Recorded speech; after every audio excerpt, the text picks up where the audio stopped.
नमस्कार बच्चों, हिंदी की कक्षा में आप सभी का स्वागत है। आज की कक्षा में हमारे अध्ययन का विषय है आपकी पाठ्य पुस्तक वसंत भाग 3 का पाठ 4, जो एक कविता है जिसका नाम है दीवानों की हस्ती। इसके कवि हैं भगवती चरण वर्मा।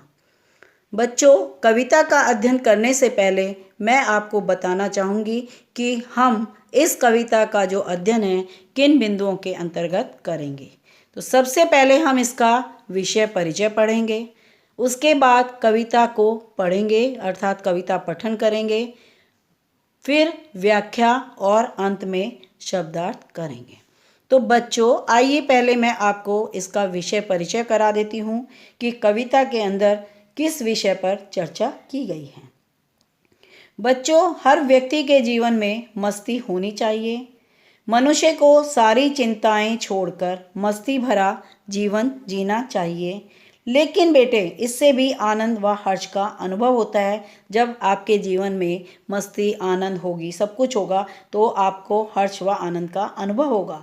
लेकिन ज़्यादा बेफिक्र जिंदगी जीना भी सही नहीं होता।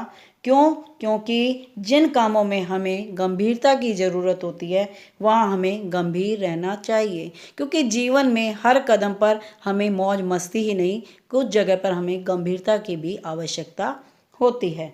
तो हमें क्या है, गंभीर भी रहना चाहिए। और ये ज़्यादा मस्ती जो है कहीं ना कहीं हमारे जीवन में असफलता के द्वार खोल देती है।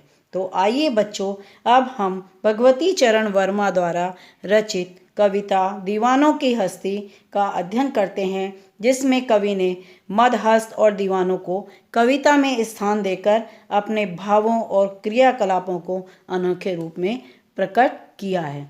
तो बच्चों, आइए हम अब अध्ययन करते हैं इस कविता का दीवानों की हस्ती।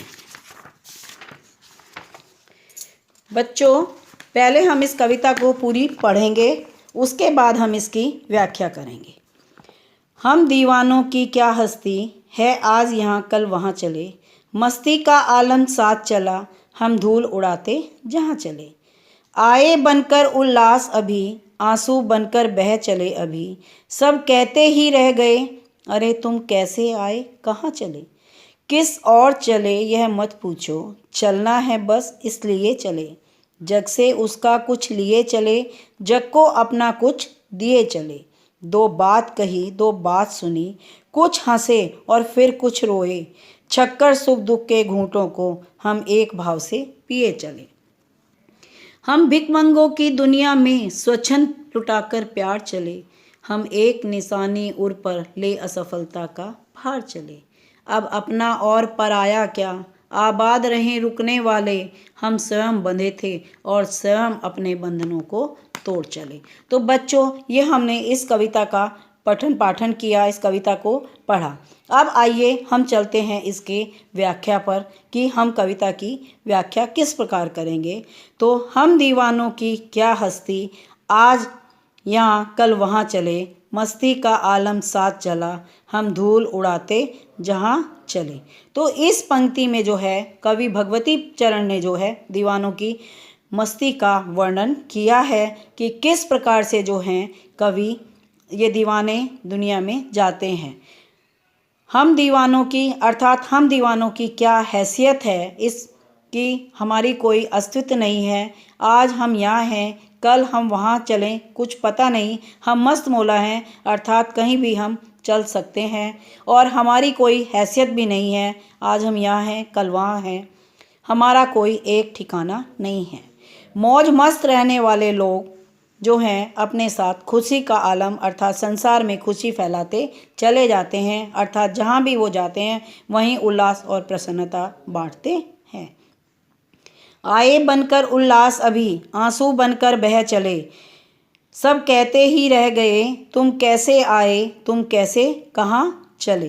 तो इसमें क्या है बच्चों, कवि कह रहा है कि जो मस्ती बिखारने वाले हैं वो जब भी आते हैं उत्साह के रूप में सीधे चले आते हैं, अर्थात वो अपने साथ क्या है खुशियाँ लेकर आते हैं। आने को कवि क्या बताता है इसमें, उल्लास बताता है कि वो खुशियों के साथ आते हैं, और कभी आंसू के, और जब उनके ऊपर दुख आते हैं तो वो आंसू के रूप में बहकर चले जाते हैं। अर्थात ये दीवाने जहाँ भी जाते हैं वहाँ उल्लास और जोश का संचार कर देते हैं, और उसके इसी स्वरूप को देखकर, इसी रूप को देखकर लोग उनसे पूछते हैं कि तुम किस प्रकार यहाँ आए और किस प्रकार यहाँ से वापस चले गए। किस और चले यह मत पूछो, चलना है बस इसलिए चले, जग से उसका कुछ लिए चले, उसका अपना कुछ दिए चले।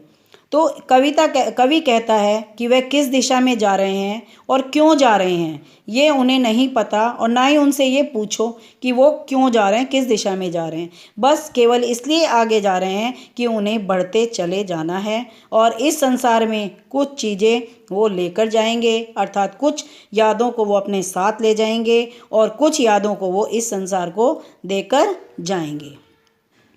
दो बात कही दो बात सुनी, कुछ हंसे फिर कुछ रोए, छक्कर सुख दुख के घूंटों को हम एक भाव से पिए चले। तो इसमें कवि कह रहा है कि हमने लोगों से कुछ बातें कहीं और कुछ लोगों की बातें सुनी।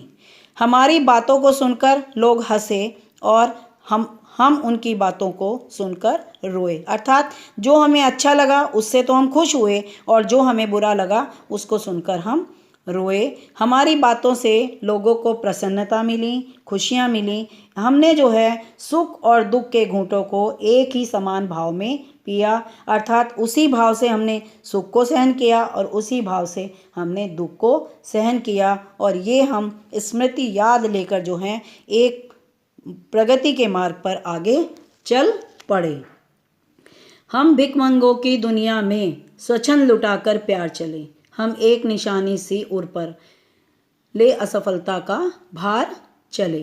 तो कवि इस पंक्ति में क्या कह रहा है कि स्वच्छंद रूप से प्यार लुटाने की बात कर रहा है। कवि कहता है कि हम भिखारियों की दुनिया में, अर्थात हम दीवाने, हम जो भिखारी हैं इस दुनिया में स्वतंत्र भाव से अपना प्यार लुटाकर चल रहे हैं, अर्थात हम सबको बराबर रूप से अपना प्यार दे रहे हैं, चाहे उसमें कोई असहाय हो या गरीब हो। हमने किसी के साथ भेदभाव नहीं किया।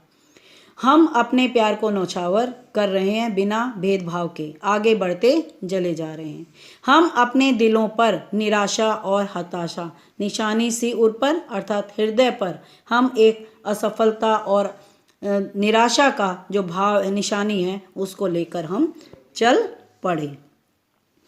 अब अपना और पराया क्या, आबाद रहें रुकने वाले, हम स्वयं बंधे थे और स्वयं हम अपने बंधन छोड़ चले।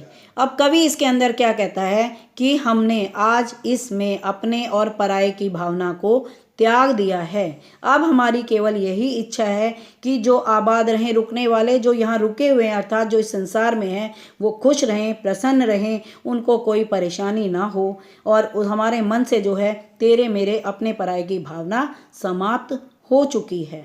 हम स्वयं बंधे थे, स्वयं अपने बंधन छोड़ चले। कवि कहता है कि जिनको यहाँ रुकना है वो सदा खुश रहें, और हम तो आगे चले थे, हम चले गए, और जो यहाँ अपने बंधन हमने बांधे थे उनमें हम उनको आज खुद ही तोड़कर यहाँ से चले गए। अर्थात कवि क्या कहना चाहता है कि हमें आने जाने के नियम को नहीं रोक सकते, जो आएगा वो जाएगा भी। तो इस प्रकार से हमें क्या है, खुशी जो है रहना चाहिए, और वो यही इच्छा करता है कि हमारे जाने के बाद जो है यहाँ रहने वाले खुश रहें।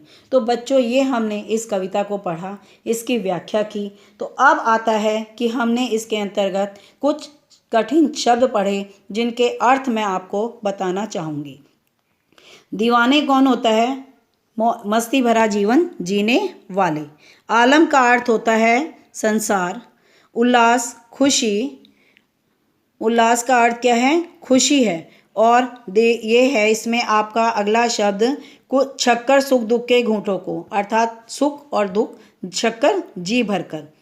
भाव क्या है? एक रूप होता है। भिख मंगा किसको कहा गया है? भीख मांगने वाले को। स्वच्छंद का अर्थ है स्वतंत्र। निशानी का अर्थ है कोई भी चिन्ह छोड़ जाना। और आबाद खुश रहना।